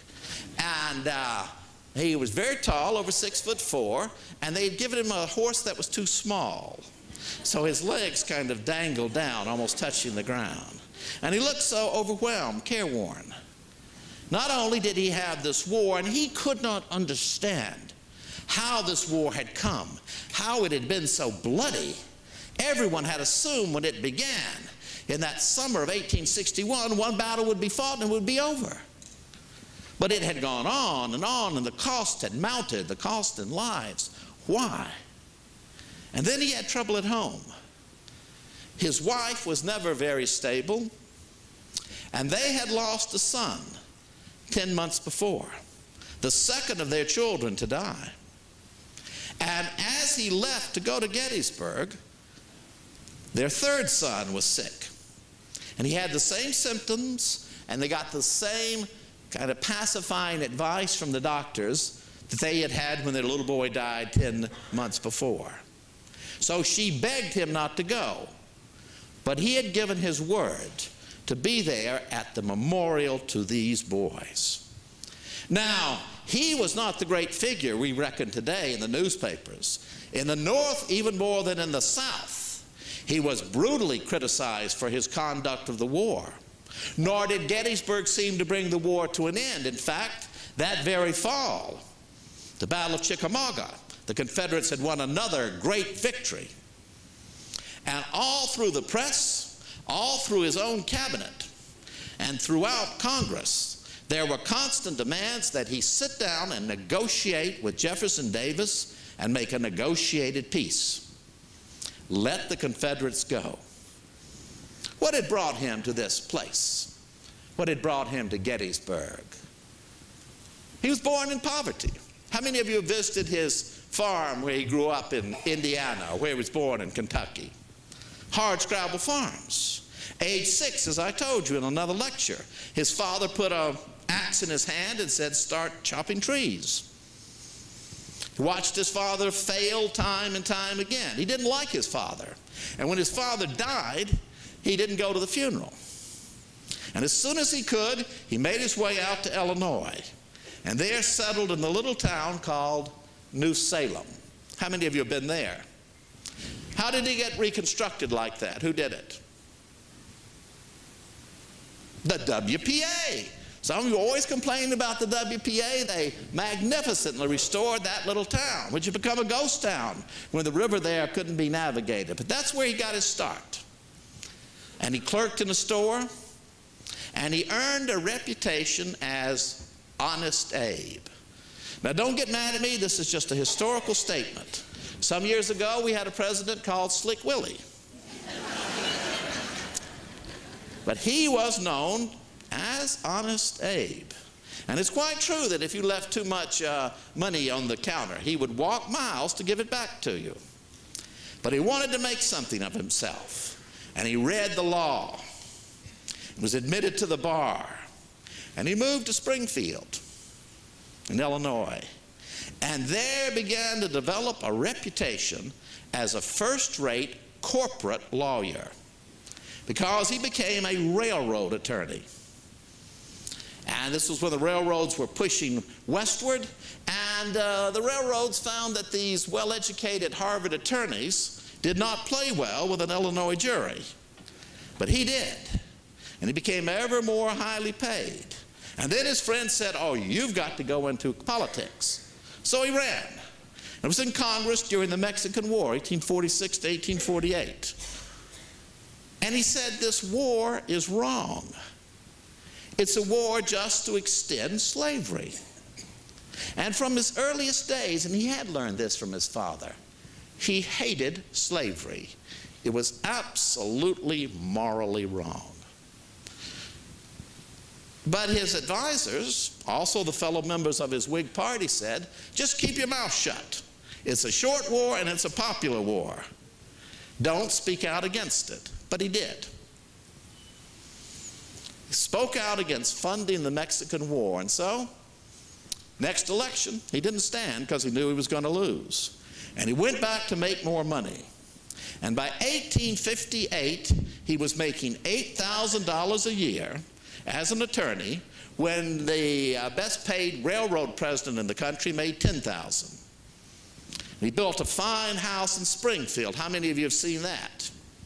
Beautifully furnished by Lincoln for his wife and his family. And he said, you know, I was happy. I could not let it alone, though. But I had a wife, a lovely family. We had just built a second floor to our house. I had 3 suits of clothes, 2 black and 1 white, that made me look like a riverboat gambler. But I couldn't leave it alone. And he went back into politics over that one question that we have debated since we began with the Declaration of Independence: slavery. And Lincoln became convinced that the South did not want toleration for slavery. The South would not stop until the entire country was a slave nation. Now let's picture this in 1858. We know how evil slavery is. But slavery was the legal institution in states from Texas all the way up and including Delaware. Slavery was in the Constitution, And in 1857, the Supreme Court had said that not only was slavery constitutional, not only did the federal government have no right to interfere with slavery anywhere in the United States. It was your right to take your slaves with you anywhere. And that when the Constitution had been ratified, African Americans were not citizens and therefore had none of the protections under the Constitution. So it was the law of the land. 2, if you went to the University of Georgia, you would be told that Aristotle and Cicero, the two greatest minds of the ancient world, had both said that slavery was part of the natural order. Moses had condoned slavery. In the 10 Commandments, what comes right after the 10th commandment? I've told you this. A law dealing with a Hebrew slave. And Paul, when he writes a letter to Philemon, does not condemn slavery, he condones it. So who are you, Mr. Massachusetts abolitionist, to come down here and tell me that you're smarter than Moses, St. Paul, Cicero, and Aristotle, and the Supreme Court all rolled up into one? Now, the Republican Party had started in 1856, and it was based on its opposition to slavery. But it was taken over, as third parties tend to do, by smart, canny political managers. And they said, what we want is not getting rid of slavery. We want to get in the White House and get control of Congress. And we're never going to do that on this single platform, and we're never going to do it with somebody running as candidate in 1860 from Massachusetts. We got to have somebody from the old Northwest, Illinois, Indiana, somebody like that. Let's see. How about this Lincoln, who has debated Senator Douglas over the question of slavery? Yeah, we'll give him a try. And they approached him. And they took him to New York to see if he would play in the big time. And he gave a very lawyer-like discussion of the slavery issue. Very moderate. And so the Republicans platformed in 1860, saying almost nothing about slavery except anywhere where it already existed legally, they would not touch. And in Lincoln's own state of Illinois in 1860, an African American could not vote, an African American could not sit on a jury, an African American could not give testimony in court, an African American could not even settle in Illinois. So that is how strong the racial hatred was. And the main part in the Republican program was entitlements. If you vote Republican, you will be given a 160-acre farm. We're going to get that through Congress, a Homestead Act. We're going to get a free education at land-grant schools for your children. We're going to raise the tariff so that Americans can go back to work. Because in 1860, they were still suffering from the savage recession of 1857. We're going to keep out foreign goods so you can produce and have a job. And the placards all over the northern part of the country read, vote yourself a farm, vote Republican. And so they went to the polls. Now, in 5 southern states, Lincoln was not even on the ballot. He didn't get a single vote even from a crank like you who went to the polls. Nothing. But he carried the Northwest, Wisconsin, Michigan, Illinois, Indiana, Ohio, the crucial state of Pennsylvania, carried New Jersey and all of New England. And that was enough to win because the Democratic Party was split 3 ways. One that was in favor of slavery, one that was opposed to it, and one said, let's just ignore it and maybe it will go away. So he wasn't elected because of slavery. He was elected because the economy was in a crisis. But by the time he gave his inaugural address in March of 1861, 7 states had already seceded. Now, don't you think that is a polarizing precedent, yes or no? And then he carefully maneuvered Jefferson Davis. You see, Jefferson Davis was well educated. Why, he even chose his second wife on the basis that they could read Latin to each other. He graduated from West Point. He was a military hero. Lincoln hated the military. He said his only accomplishment was to lead an attack upon a wild onion field during an Indian War.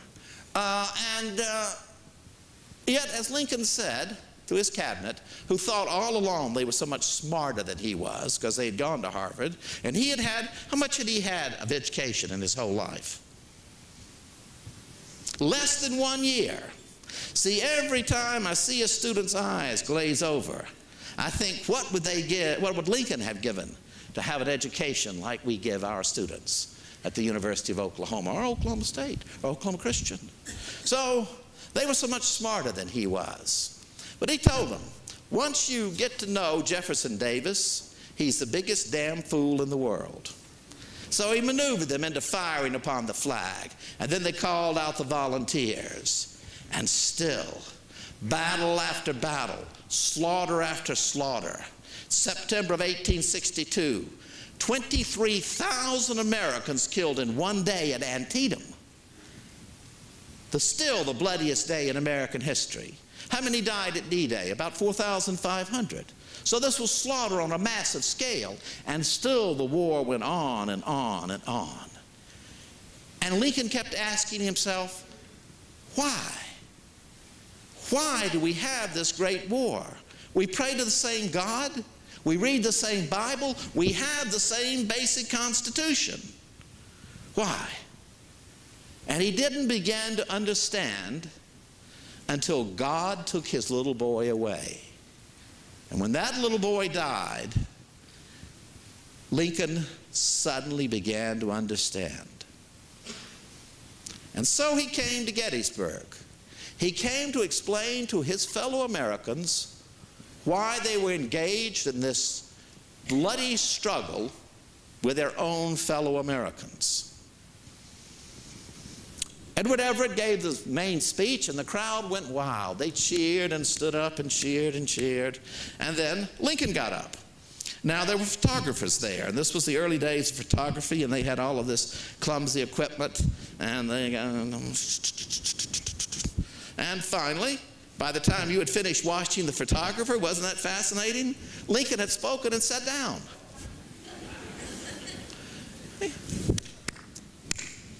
One governor punched the other. I said, I told you not to invite him. The New York Times, always accurate, the next day said, what an embarrassment it is to have this man as our president, to have to tell a distinguished foreign visitor that this is the leader of our country. And Lincoln himself thought the speech was a failure. He turned to a friend and said, that speech won't scour. That's an old prairie term that means a plow that won't get its job done. It's a flat failure. But the sense of the country always was in the heartland. And the editor of a Cincinnati paper wrote and said, Mr. President, would you please let me print that speech? And Edward Everett, the main speaker, wrote and said, Mr. President, I wish I had come as close in 2 hours as you did in 2 minutes to the true meaning of that occasion. And of course, that speech that the New York Times said was a failure would become the greatest single speech in American history and the greatest Memorial Day tribute. That 77 years ago, our fathers brought forth on this continent a new nation, conceived in liberty and dedicated to the proposition that all men are created equal. Now you see, if you had an English teacher here, they would immediately start marking that up. Never start off with a parenthetical expression like that, 77 years ago. And then if you had a speech teacher, they would say, don't start off with something the audience is not going to understand. They're going to still be figuring out 77 years by the time you've reached the end of your speech. What does 77 years ago mean?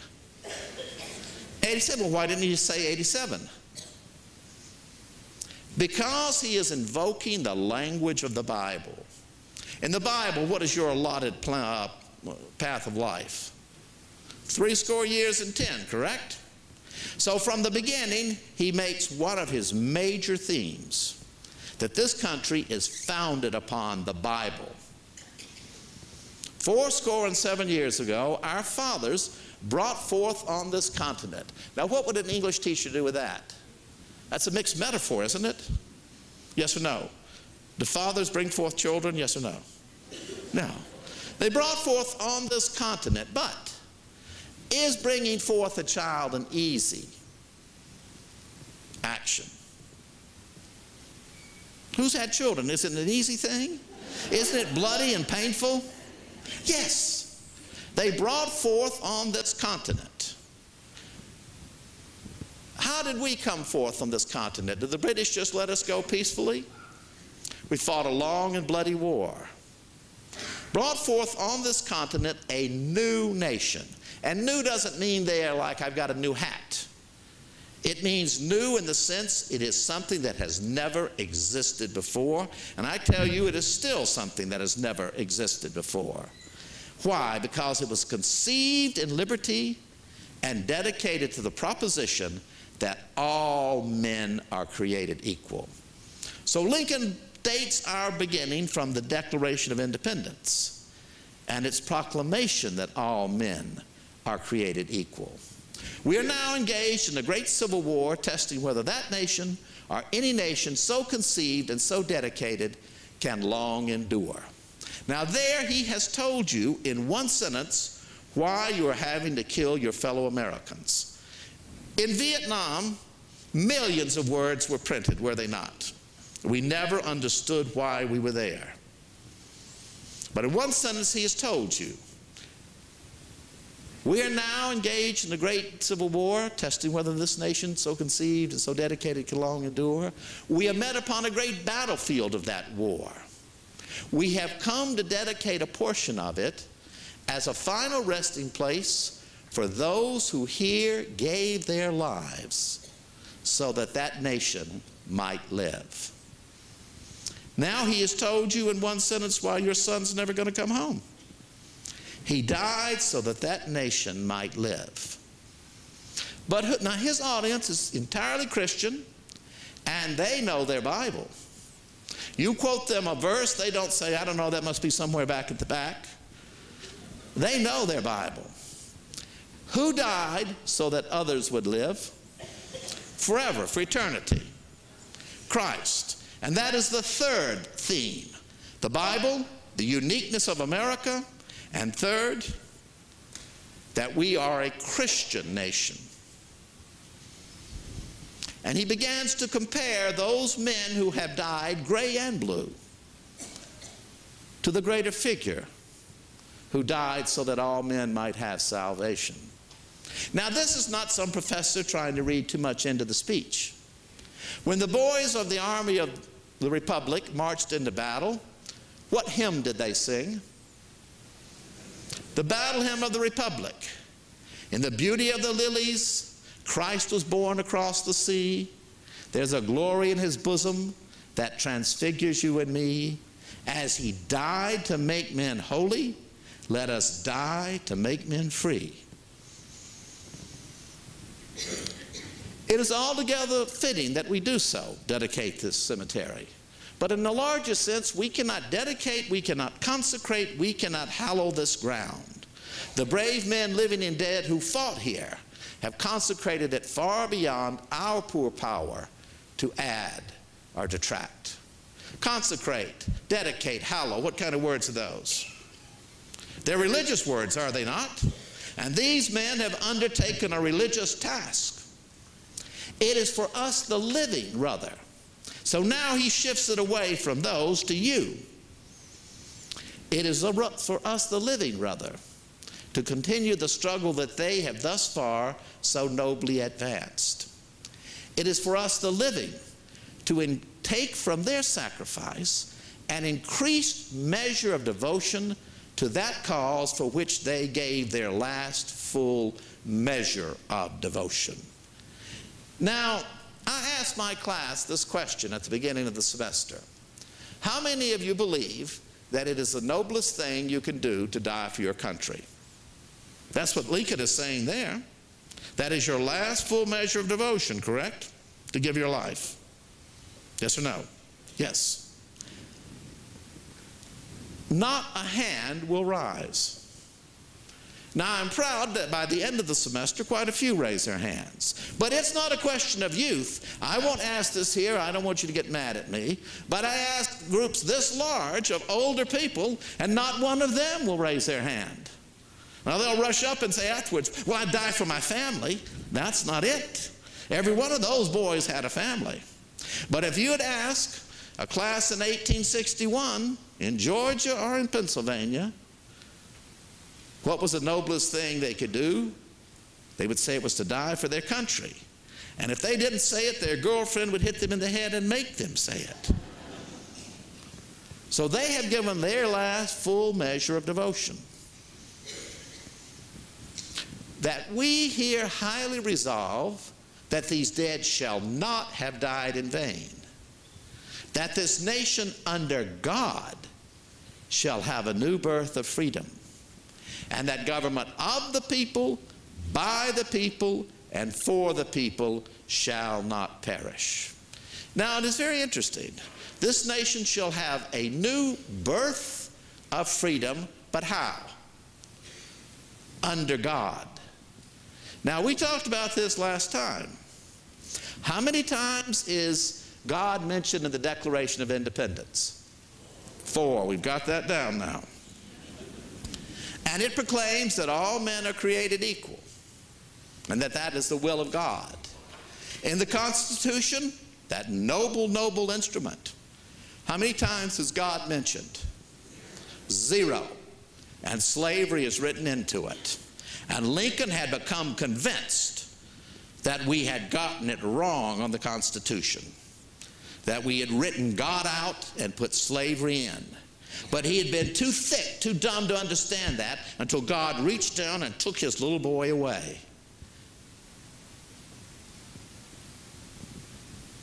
And so the war ground down finally to its halt. And on Palm Sunday, April the 9th, 1865, Robert E. Lee finally surrendered. And that dream of an empire based upon slavery vanished forever. And on the Friday after that, which would be what day if Palm Sunday? What follows Palm Sunday the next Friday? Good Friday. What happened on Good Friday? Jesus was crucified, correct? On Good Friday, President Lincoln held a cabinet meeting, and General Grant was there to describe all of the surrender details. And then, as the cabinet meeting began to break up, Lincoln said, "Gentlemen, stay just for one more minute." And of course, they were all text messaging and looking at their calendars and stuff. They were too busy for this. They said, "What is it, Mr. President?" He said, "I had a dream last night." Oh, you know, there's nothing more boring than other people's dreams, except maybe their children being told about them. I had a dream. Oh, Mr. President, you know, we really are busy trying to get this war settled up. No, listen to me. It was one I had right before Gettysburg. And on it, or in it, I was on a great ship moving through the fog. And I didn't know where I was going. Yes, Mr. President. Oh, that was it. But then I had another one. And then this one, I was asleep in the White House. In the dream, I was asleep. And I woke up, and there were lights downstairs. And I came down, and there was a coffin. And it was surrounded by soldiers. And I said, "Who is dead in the White House?" And they said, "The President." Mr. President, that's really kind of depressing to tell us these dreams. I know. Well, at any rate, go ahead. Off. And General Grant, I will see you this evening. Mrs. Lincoln is so looking forward to going to the theater. You know, Mr. President, we're not going to be able to make it tonight. What do you mean you're not going to be able to make it tonight? Well, you know, we've got a son at Harvard, and, well, at any rate, we got to take an early train. Now, Robert E. Lee had 4 sons who all fought in the Confederate Army. But now General Grant's son is at Harvard during this time, correct? But anyway, we're not going to comment on that. But anyway, he says, we're going to have to take an early train. But it's been in the paper. Mrs. Lincoln will be so upset. I'm sorry, you're no wives. Mrs. Grant has decided we have to leave. Now, this is a man who has just conquered the Confederate Army, but he's afraid of his own wife, correct? So Lincoln has to go home and tell Mrs. Lincoln, and she's really upset. But at any rate, they decide to go ahead and go. And at the last minute, Lincoln turns, and there is his one Secret Service man. He only has one. And he said, how long have you been on duty? 36 hours, sir. Well, go home and get some rest. No, sir, we can't get anybody any good this late. Go home. We'll find somebody. And they do. A man with a record for disobedience, drunkenness, and poor service. But he's a Secret Service agent, and they go to the theater, get there a little late. And Lincoln is sitting there holding Mrs. Lincoln by the hand. Isn't that sweet? And then a darkly handsome man enters the presidential box. You'd recognize him, John Wilkes Booth, an actor. And he put a pistol to Lincoln's head, shot him, and leapt from the stage, leapt from the balcony, shouting, "Sic semper tyrannis, thus always to tyrants, the South is avenged." And they carried Lincoln across the street. And there, Mrs. Lincoln, in complete hysterics, watched as he died. But as she was being led from the room after he had finally passed away, and what day is he assassinated on? Good Friday. As she is led from the room, she turns and gets absolutely calm and says, "Mr. Lincoln told me about his dreams. He knew he was going to have to die. He knew the South had every right to secede. And he was determined to fight this horrible war to free the slaves. Mr. Lincoln knew he had to die to atone for all the human suffering he had caused." That's leadership. Lincoln will always be our greatest president. He was our most religious president. He thought people who went to church tended to be hypocrites. But he came to understand that God had chosen him for this one great destiny, to wash from our country the mortal sin of slavery and to make it into the last best hope of the human race.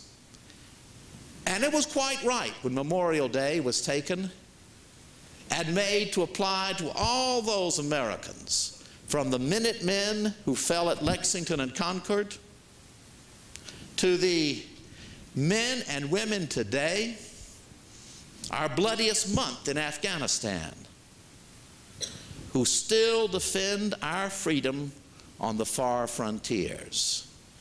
Every one of them has died so that our nation may live. And it is for us to be worthy of that great sacrifice. Well, thank you for coming.